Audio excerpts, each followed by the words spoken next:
Hello everyone, आप लोग का स्वागत है पावर इंजीनियरिंग के ऑनलाइन क्लास में। हम लोग यूनिट 2 पढ़ रहे थे और यूनिट 2 में हम लोग आईसी इंजन का टेस्टिंग पढ़ रहे थे, जिसमें हम लोग इंडिकेटेड पावर, ब्रेक पावर और फ्रिक्शनल पावर के बारे में प्रीवियस लेक्चर में डिस्कशन किए थे। और आज उसी पर बेस्ड कुछ न्यूमेरिकल्स देखेंगे जो काफ़ी इंपॉर्टेंट है, क्योंकि जो न्यूमेरिकल्स आएगा लगभग इसी पैटर्न का जो है बोर्ड एग्जाम में आ सकता है। तो चलिए स्टार्ट करते हैं। पहले न्यूमेरिकल से क्या कह रहा है? A two-stroke IC engine has a mean effective pressure of 6 बार। कह रहा है कि एक टू स्ट्रोक इंजन है जिसमें मीन इफेक्टिव प्रेशर जो है 6 बार डेवलप होता है। The speed of the engine is 1000 RPM, और उसका जो स्पीड है वो कितना है? 1000 आरपीएम है। If the diameter of the piston and stroke are 110 mm and 140 mm respectively, find the indicated power. तो काफी आसान क्वेश्चन है। तो क्या कह रहा है? तो सबसे पहला हम लोग सॉल्यूशन पार्ट्स में आते हैं। तो क्या कह रहा है? A two stroke IC engine. तो क्लियर हो गया कि सबसे पहला काम क्या है कि टू स्ट्रोक आईसी इंजन का क्वेश्चन है, ठीक है। और आप पढ़े, इसमें निकालना क्या है? तो इसमें पूछ रहा है कि इंडिकेटेड पावर क्या होगा। तो टू स्ट्रोक इंजन में जो स्मॉल एन होता है वो किसके बराबर होता है? कैपिटल एन के बराबर। और यहां कितना उसका वैल्यू दे दिया है? 1000 आरपीएम दे दिया हुआ है। करेक्ट है। और क्या बोल रहा है कि mean effective pressure. Mean effective pressure क्या होता है? एक थ्योरेटिकल प्रेशर होता है, एक एवरेज प्रेशर होता है, क्योंकि पिस्टन जो सिलेंडर है उसमें प्रेशर कंटिन्यूसली चेंज करता है। तो हम एक एवरेज प्रेशर मान लेते हैं, that pressure is called the mean effective pressure. तो मीन इफेक्टिव प्रेशर कितना दे दिया है? 6 बार दे दिया है। बस याद रखना है, बार है तो बार में ही रहने देना है।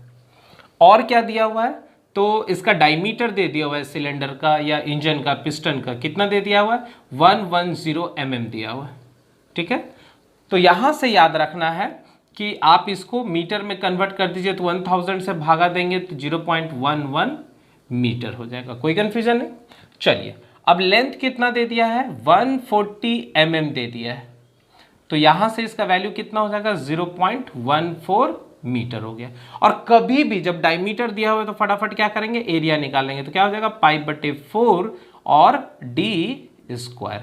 तो यहां से आप कैलकुलेटर के मदद से आप आसानी से जो है एरिया निकाल सकते हैं।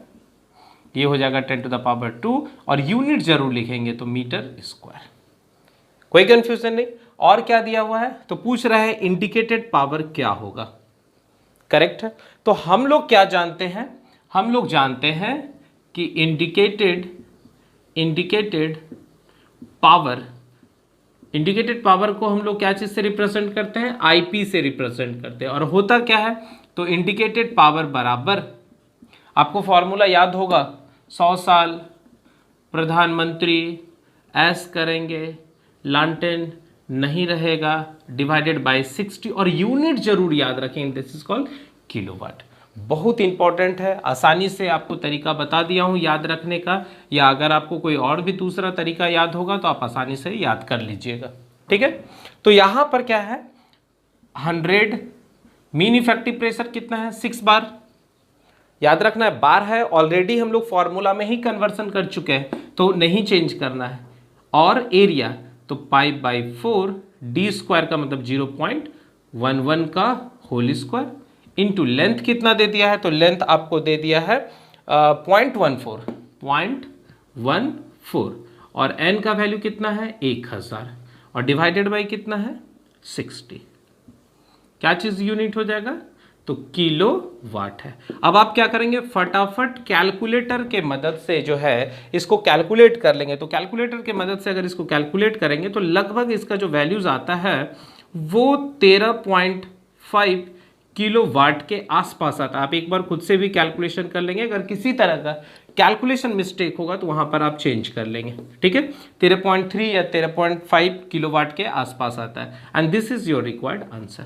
तो आई होप आपको ये न्यूमेरिकल आसानी से समझ में आ गया, क्योंकि ये न्यूमेरिकल काफी आसान थे, सिर्फ फॉर्मूला बेस्ड थे। चलिए, अब हम लोग क्या करेंगे? नेक्स्ट न्यूमेरिकल्स देखते हैं, ठीक है। तब तक आप इसको फटाफट नोट कर लेंगे। चलिए, अब हम लोग नेक्स्ट क्वेश्चन में आ जाते हैं। नेक्स्ट क्वेश्चन क्या कर रहा है? A two stroke 2 cylinder IC engine develop the indicated power 18 kilowatt at 900 rpm if the mean effective pressure is 550 kilonewton per meter square, calculate the dimension of the cylinder. Dimension of the cylinder का मतलब है कि cylinder का diameter क्या होगा, उसका जो length है वो कितना होगा। Assume the ratio of stroke to the diameter as two. काफी इंपॉर्टेंट क्वेश्चन है, बड़ा अच्छे से समझेंगे क्या कह रहा है। ए टू स्ट्रोक, तो सबसे पहला सॉल्यूशन पार्ट्स में हम लोग आते हैं। टू स्ट्रोक इंजन है तो small n is equal to capital n, है ना। और यहां पर आरपीएम दे दिया है क्वेश्चन में 900 आरपीएम। और क्या कर रहा है कि टू स्ट्रोक इंजन है और 2 सिलेंडर है, इसका मतलब K का वैल्यू दे दिया है 2।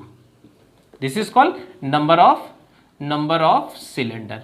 इससे पहले वाले क्वेश्चन में कुछ नहीं दिया था तो हम लोग वहां पर सिलेंडर कितना मान लेंगे, 1 मान लेंगे। अगर क्वेश्चन में नहीं दिया है तो एक ही सिलेंडर होगा, अगर दिया है तो जरूर मेंशन करेगा। तो A two stroke engine has 2 cylinder, correct है। डेवलप द इंडिकेटेड पावर, यहां पर इंडिकेटेड पावर कितना डेवलप हो रहा है, तो 18 किलो वाट डेवलप हो रहा है। ठीक है, इंडिकेटेड पावर कितना डेवलप हो गया, 18 किलो वाट हो गया। और क्या कह रहा है कि if the mean effective pressure कितना दे दिया है, तो 550 kilo Newton per metre square. थोड़ा सा टेंशन यहां हो गया क्योंकि आपको जो फॉर्मूला हम लोग पढ़ाएं वो डायरेक्ट बार के रिस्पेक्ट में, तो हम लोग क्या करेंगे, इसको कन्वर्सन करेंगे। कैसे करेंगे, तो ये देखिए 550 और किलो को चेंज कर देंगे तो 10 to the power 3 newton per metre square. और अगर हम इसमें से 100 और निकाल ले तो ये कितना हो जाएगा, 5.5 इंटू, देखिए 100 से इसको गुना कर देंगे तो फिर वापस इतना आ जाएगा, into 10 to the power 3 newton per metre square. और यहां से जब आप देख रहे हैं तो ये 5.5 into 10 to the power 5 newton per metre square हो गया। और हम जानते हैं एक बार बराबर 10 to the power 5 newton per metre square होता है। तो यहां से मीन इफेक्टिव प्रेशर आपको कितना निकल गया, तो मीन इफेक्टिव प्रेशर बराबर 5.5 बार निकल गया। तो यहां से आप मीन इफेक्टिव प्रेशर निकाल लिए। चलिए नेक्स्ट आगे क्या बता रहा है, calculate the dimension of the cylinder, assume the ratio of stroke, मतलब stroke length to the diameter का रिलेशन क्या दे दिया है, 2 दिया है। इसका मतलब हम कह सकते हैं L is equal to 2D। यहां तक में कोई कंफ्यूजन नहीं, करेक्ट है। और यही हमको निकालना है, हमसे क्वेश्चन जो पूछ रहा है सिलेंडर का डायमीटर क्या होगा, सिलेंडर का लेंथ कितना होगा, यही इसी को हम लोग क्या कहते हैं, डायमेंशन कहते हैं। तो हम लोग जानते हैं तो लिख देंगे वी नो दैट क्या जानते हैं, तो indicated power is equal to 100 साल प्रधानमंत्री एस करेंगे L इंटू एन और डिवाइडेड बाई 60।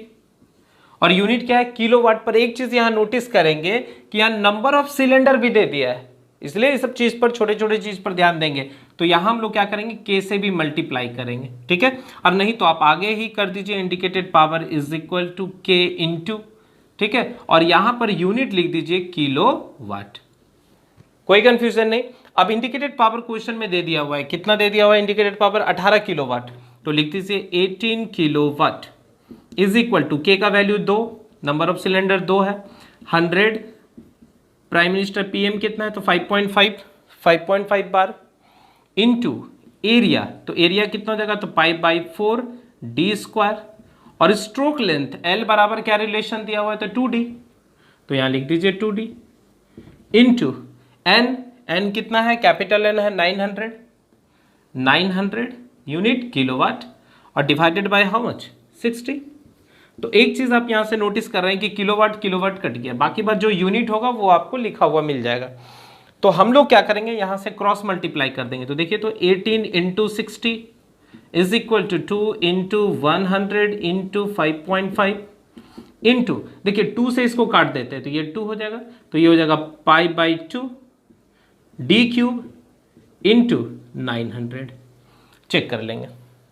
अब हम लोग क्या करेंगे, कैलकुलेटर की मदद से इसको सॉल्व कर लेते हैं। तो फटाफट जो है कैलकुलेटर आप यूज कीजिए और वहां से आप क्या कीजिए, सॉल्व कर लीजिए। तो कैसे करेंगे, 18 इंटू 60, देखिए ये वाला पार्ट, और ये 2 यहां चला जाएगा 2, और डिवाइडेड बाई, अब ये सारा पोर्शन नीचे आ जाएगा, तो 2 into 100 into 5.5 into pi into 900 और ये हो जाएगा d का पावर क्यूब। अब आप इसको कैलकुलेटर के मदद से फटाफट सॉल्व कर लीजिए। चलिए तो कैलकुलेटर के मदद से हम लोग इसको सॉल्व कर लेते हैं।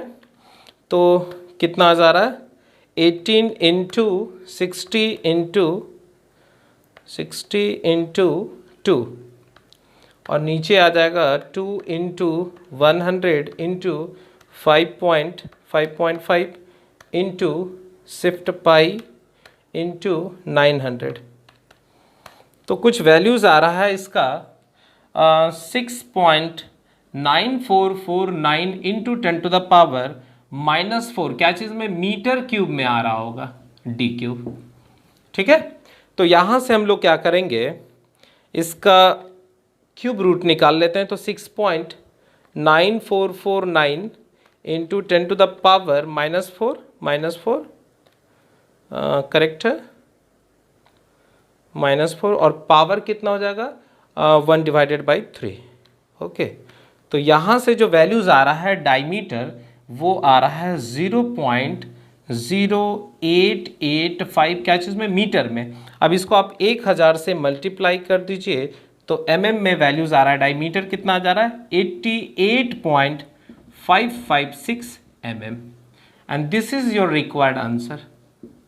ठीक है, और लेंथ कितना हो जाएगा तो 2d, तो 2 से इसको मल्टीप्लाई कर देते हैं तो ये हो गया 177.11 mm।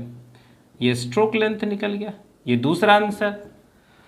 तो आई होप आपको ये न्यूमेरिकल्स अच्छे से समझ में आ चुका होगा। इसको फटाफट अपने कॉपी में नोट करेंगे। अब हम लोग दूसरे न्यूमेरिकल्स की ओर चलते हैं। ठीक है, चलिए अब हम लोग नेक्स्ट क्वेश्चन में आ जाते हैं। नेक्स्ट क्वेश्चन क्या कह रहा है, a rope brake dynamometer has a brake wheel diameter of 600 mm and diameter of rope is 8 mm.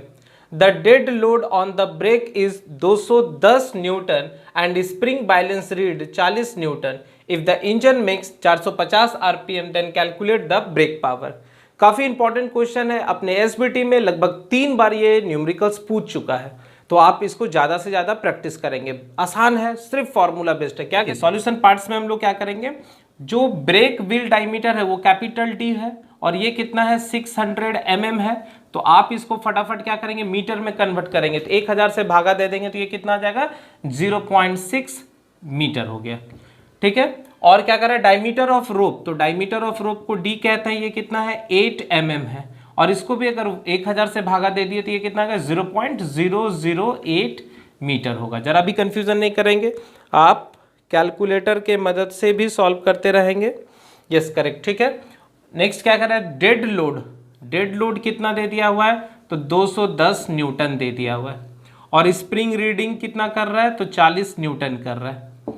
If the engine make speed कितना दिया हुआ है तो 450 आरपीएम दिया हुआ है, तो पूछ रहा है ब्रेक पावर कितना होगा।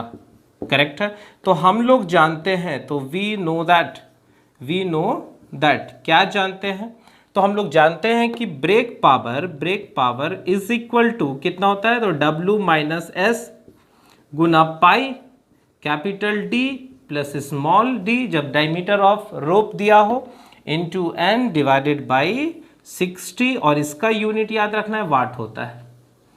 इंडिकेटेड का किलो वाट में करते हैं रिप्रेजेंट और इसको वाट में करते हैं, तो यहां से हम लोग कह सकते हैं कि brake power is equal to W का वैल्यू कितना दे दिया है तो 210 माइनस कितना हो गया S 40। ठीक है, 210 माइनस 40 इंटू पाई डायमीटर कितना हो गया 0.6 प्लस 0.008 और स्पीड कितना दे दिया है 450 और डिवाइडेड बाई कितना हो गया तो 60। यूनिट क्या है वाट में हो गया, तो फटाफट कैलकुलेटर के मदद से आप निकाल लीजिए। तो 210 माइनस 40 करेक्ट है 170 हो गया गुना शिफ्ट पाई मल्टीप्लाई 0.6 प्लस 0.008 और मल्टीप्लाई 450 ठीक है और डिवाइडेड बाई 60। तो यहाँ से जो वैल्यूज़ आ रहा है वो ब्रेक पावर लगभग आ रहा है आपका 2435.3 36 क्या चीज में, वाट में। आप इसको कन्वर्ट करके क्या लिख देंगे, किलोवाट में कितना हो जाएगा, तो 2435 kilowatt, and this is your required answer.